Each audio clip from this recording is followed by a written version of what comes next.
بخدا اس کا خیال ہی نہیں آیا کہ ان سے رس ٹپکنے لگے گا۔ میں نے شرمندگی سے کہا، تمہیں کبھی کسی بات کا خیال نہیں آتا۔ پوئرو نے مجھے ڈانٹا، پھر وہ اچانک رک گیا۔ مسز آسٹر کی دکان کے دائیں ہاتھ پر واقع مکان خالی پڑا تھا، چونکہ باہر ایک چھوٹی سی تختی پر لکھا تھا کرائے کے لیے خالی ہے، اور بائیں جانب کے مکان کی کھڑکیوں پر نہایت میلے کچیلے پردے لٹک رہے تھے۔ پوئرو اسی مکان کی طرف گیا۔ دروازے پر گھنٹی کا بٹن موجود نہ تھا، لہذا دستک دینی پڑی۔ 6-7 بار زور زور سے دروازہ کھٹکھٹانے کے بعد ایک گندا سا بچہ جس کی ناک بہ رہی تھی دروازے پر نمودار ہوا۔ تمہاری امی گھر پر ہیں؟ پوئرو نے اس سے پوچھا۔ ہیں؟ بچے نے اپنی طرف سے سوال کیا۔ پھر وہ ناراضگی اور مشکوک نظروں سے ہمیں تکنے لگا۔ تمہاری ماں کہاں ہے؟ یہ سوال سمجھنے میں اس نے 12 سیکنڈ صرف کیے۔ پھر وہ واپس پلٹا اور سیڑھیوں پر چڑھ کر چلانے لگا، اماں ذرا جلدی آؤ، دیکھو کون آیا ہے۔ اوپر سے ایک عورت نے جھانک کر دیکھا اور ہمیں دیکھتے ہی اس کی بھویں تن گئیں اور وہ بڑبڑاتی ہوئی نیچے اتری۔ آپ صاحبان کا یہاں آنا اور ہمیں پریشان کرنا اچھی بات نہیں، آپ اپنا وقت بھی ضائع کریں گے۔ اس نے تقریر شروع کی ہی تھی، لیکن پوئرو نے اخلاقیہ طور پر اپنی ٹوپی اتاری اور جھک کر سلام کیا۔ معاف کیجیے گا میڈم، میں دراصل ایک روزنامہ اخبار کا نامہ نگار ہوں، ایوننگ فلکر، اور آپ کی خدمت میں مؤدبانہ طریقے سے عرض کرتا ہوں کہ 5 پاؤنڈ کا حقیر نذرانہ قبول فرمائیے اور اپنی پڑوسن مسز آسٹر کے متعلق ایک مضمون لکھ کر دے دیجیے۔ عورت کی پیشانی سے ناراضگی کی گہری شکنیں یوں غائب ہو گئیں جیسے کسی نے استری پھیر دی ہو۔ وہ درست الفاظ جو ہمارے بارے میں کہنے ہی والی تھی اس کی زبان کی نوک پر آ کر رک گئے۔ پھر وہ مسکراتے ہوئے کہنے لگی، برائے کرم آپ اندر تشریف لے آئیں، بائیں جانب۔ بیٹھیے صاحب۔ پھر وہ معذرت چاہتے ہوئے کہنے لگی، میں آپ سے معافی کی درخواست کرتی ہوں، میری زبان سے چند الفاظ ایسے نکل گئے جو آپ کو برے لگے ہوں گے، لیکن آپ بمشکل یقین کریں گے کہ ہمیں کیسی مصیبتوں کا سامنا کرنا پڑتا ہے۔ ہر وقت کوئی نہ کوئی دروازے پر موجود رہتا ہے، کبھی کوئی جرابیں بیچنے آ جاتا ہے، کبھی کوئی کریم یا سینٹ کی شیشیاں لے کر آ نکلتا ہے، کوئی نالیاں صاف کرا لینے پر اصرار کرتا ہے۔ اس طرح کے بےہودہ شخص آتے رہتے ہیں اور جان نہیں چھوڑتے۔ مسز فولر یہ لے لیجئے، وہ لے لیجئے، ناک میں دم کیا ہوا ہے۔ پوئرو نے کمال ہوشیاری سے اس کا نام استعمال کرتے ہوئے کہا، مسز فولر، مجھے امید ہے کہ جو کچھ میں نے عرض کیا ہے اس پر آپ غور کریں گی اور مضمون لکھ کر دے دیں گی۔ 5 پاؤنڈ کے نوٹ مسز فولر کی آنکھوں کے سامنے گھومنے لگے۔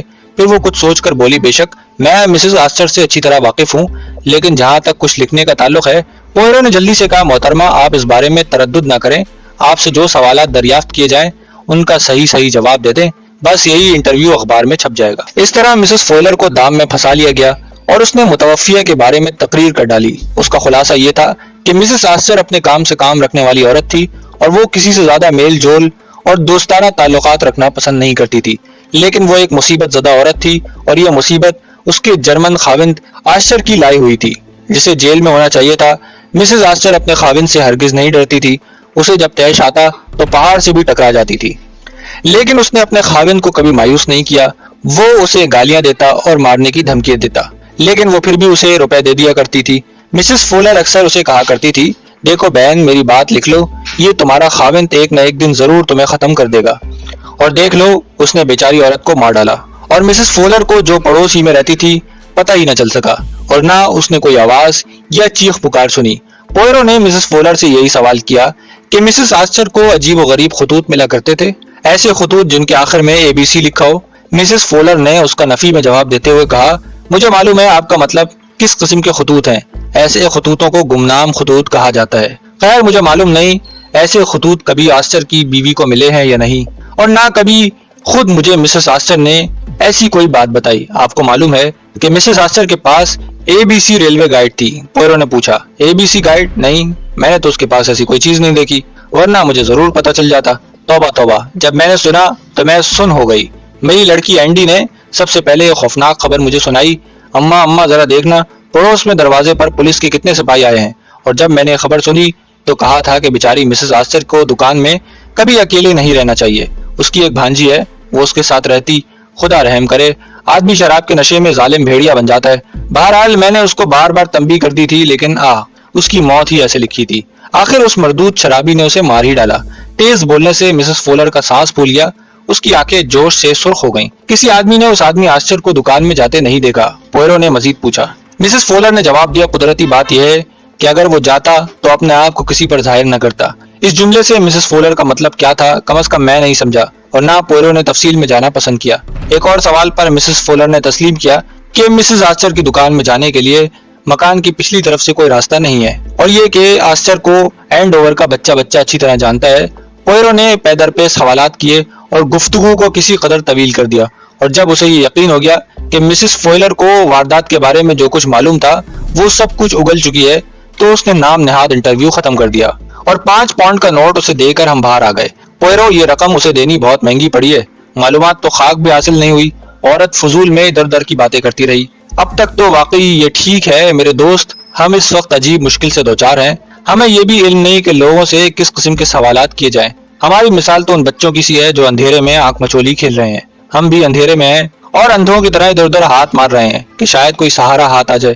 مسز فولر نے ہمیں جو کچھ بتایا ہے اس کے بارے میں اس کا خیال ہے کہ اسے علم تھا، اور بے شک اس کے بعض قیاسات وزندار ہیں، شاید مستقبل میں اس کی شہادت ہمارے لیے مفید ثابت ہو، اور یہ مستقبل کے لیے ہی میں نے 5 پاؤنڈ کا سرمایہ صرف کیا ہے۔ پوئرو کا یہ نکتہ میں بالکل نہ سمجھ سکا اس کا مطلب کیا تھا، مگر اسی لمحے ہم انسپیکٹر کے پاس پہنچ گئے۔ انسپیکٹر گلن کے چہرے پر تھکاوٹ اور ملال کے آثار صاف نظر آ رہے تھے۔ اس سے میں نے اندازہ لگایا کہ صبح سے شام تک اس کا کل وقت ایسے افراد کی فہرست تیار کرنے پر صرف ہوا تھا جو مقتولہ کی دکان میں واردات کے روز دیکھے گئے تھے۔ کسی نے کسی خاص شخص کو دکان میں جاتے نہیں دیکھا۔ پوئرو نے انسپیکٹر سے دریافت کیا۔ جی ہاں، قصہ یہ ہے کہ 11 افراد اس روز مسز آرچر کی دکان میں کسی نہ کسی مقصد کے لیے داخل ہوئے تھے۔ ان میں سے 3 طویل قامت، 4 پستہ قامت اور سیاہ مونچھوں والے، 2 شخص داڑھیوں والے اور 3 فربہ اندام شخص، اس طرح کل 11 افراد اور سب کے سب اجنبی تھے۔ پوئرو نے پھر پوچھا، کیا کسی شخص نے دعویٰ کیا ہے کہ اس نے فریز آرچر کو کل اینڈوور میں دیکھا تھا؟ نہیں، کسی نے نہیں دیکھا، یہ بات بھی اس کے حق میں جاتی ہے۔ میں نے تو ابھی چیف کانسٹیبل سے کہہ دیا ہے کہ یہ سلسلہ ہمارے بس کا نہیں، اسے تو اسکاٹ لینڈ یارڈ ہی اپنے ہاتھ میں لے سکتی ہے۔ میں آپ سے متفق ہوں موسیو پوئرو، آپ جانتے ہیں کہ یہ قتل وغیرہ کے قصے کتنی ذہنی کوفت کا باعث بنتے ہیں، اور سچ پوچھئے تو میں اپنے علاقے میں ایسی وارداتوں کو پسند نہیں کرتا۔ لندن واپس جانے سے پیشتر 2 خاص افراد سے ہم نے گفتگو کی، ان میں سے ایک صاحب مسٹر جیمز پیٹرچ تھے، اور یہ خیال کیا جاتا تھا کہ مسٹر پیٹرچ دنیا میں وہ آخری شخص تھے جنہوں نے مسز آرچر کو آخری بار زندہ دیکھا تھا۔ انہوں نے وقوع کے روز شام کو 5:30 بجے اس کی دکان سے کچھ خریدا تھا۔ مسٹر پیٹرچ پستہ قدامت کے دبلے پتلے آدمی تھے اور پیشے کے لحاظ سے بینک کلرک تھے۔ آنکھوں پر موٹے شیشوں کا چشمہ لگا ہوا تھا جس سے ظاہر ہوتا تھا کہ ان کی نظر بے حد کمزور ہے، لیکن ان کا لہجہ نہایت نرم اور گفتگو فصیح تھی۔ وہ ایک چھوٹے سے مگر صاف ستھرے مکان میں رہتے تھے۔ مسٹر پوئرو، انہوں نے پوئرو کے تعریفی کارڈ کو بغور دیکھتے ہوئے کہا، آپ کو انسپیکٹر گلن نے بھیجا ہے، فرمائیے مسٹر پوئرو، میں آپ کی کیا خدمت کر سکتا ہوں؟ میں سمجھتا ہوں مسٹر پیٹرچ کے آپ ہی دنیا میں وہ واحد شخص ہیں جنہوں نے آخری بار مسز آرچر کو زندہ دیکھا تھا۔ مسٹر پیٹرچ نے اپنے دائیں ہاتھ کی انگلیاں بائیں ہاتھ کی انگلیوں میں پھنسائیں اور پوئرو کو ایسی نظروں سے گھورا جیسے وہ کوئی مشکوک چیک ہے۔ مسٹر پوئرو، یہ نقطہ تو قابل بحث ہے، بینک کلرک نے کہا، ممکن ہے میرے بعد بھی کئی افراد نے مسز آرچر کی دکان سے کچھ خریدا ہو، اگر ایسا ہے تو یہ لوگ اب تک اپنے بیانات کے ساتھ سامنے نہیں آئے۔ مسٹر پیٹرچ کھانستے ہوئے بولے، مسٹر پوئرو، بعض لوگوں کو قومی فرائض ادا کرنے کی پرواہ نہیں ہوتی۔ پھر اس نے الو کی طرح اینک کے پیچھے سے دیدے گھما کر باری باری ہمیں دیکھا۔ آپ کا فرمانا بالکل بجا ہے، پوئرو نے زیر لب کہا، اور آپ، میرا خیال ہے، اپنے آپ کو پولیس کے پاس بیان دینے گئے تھے۔ یقیناً میں خود گیا تھا۔ جو ہی میں نے یہ دل ہلا دینے والی خبر سنی، مجھے یقین آیا ہے کہ شاید میرے بیان سے پولیس کو کچھ مدد مل سکے، اس لیے میں آگے آ گیا۔ یہ جذبہ قابل تعریف ہے، پوئرو نے سنجیدگی سے کہا۔ اب آپ یہ مہربانی فرمائیں کہ جو داستان آپ نے پولیس کو سنائی ہے وہی من و ان ہمارے سامنے بھی دہرا دیں۔ بے شک بے شک صاحب، قصہ یہ ہے کہ شام کو عین 5:30 بجے جبکہ میں اپنے مکان پر واپس لوٹ رہا تھا تو قطع کلامی معاف، پوئرو نے کہا، آپ کو اتنے وثوق سے کیسے علم تھا کہ اس وقت ٹھیک 5:30 بج رہے تھے؟ اس مداخلت پر مسٹر پیٹرچ کچھ پریشان نظر آنے لگا۔ چرچ کلاک نے اس وقت 5:30 کا گھنٹہ بجایا تھا۔ میں نے اپنی گھڑی اس سے ملائی تو معلوم ہوا کہ میری گھڑی 1 منٹ پیچھے ہے۔ میں اس سے کچھ پیشتر ہی مسز آرچر کی دکان پر گیا تھا۔ کیا آپ اکثر اس دکان سے سامان خریدا کرتے تھے؟ جی ہاں، اکثر ایسا ہوتا تھا۔ دراصل دکان میرے گھر کے راستے میں پڑتی ہے اور ہفتے میں 1 یا 2 مرتبہ مجھے سگریٹوں کی ضرورت پڑتی ہے تو میں وہیں سے لے لیا کرتا ہوں۔ آپ کو تو مسز آرچر سے بخوبی واقفیت ہوگی، ماضی میں اس پر جو حالات گزرے ہیں، کیا آپ ان سے واقف ہیں؟ جی نہیں، افسوس کہ میں ناواقف ہوں، سوائے خرید و فروخت کے اور کبھی کبھار موسم کے بارے میں چند فکروں کے تبادلے سے زیادہ میری اس سے کبھی بات چیت نہیں ہوئی۔ کیا آپ کو معلوم ہے کہ مقتولہ کا ایک شرابی خاوند ہے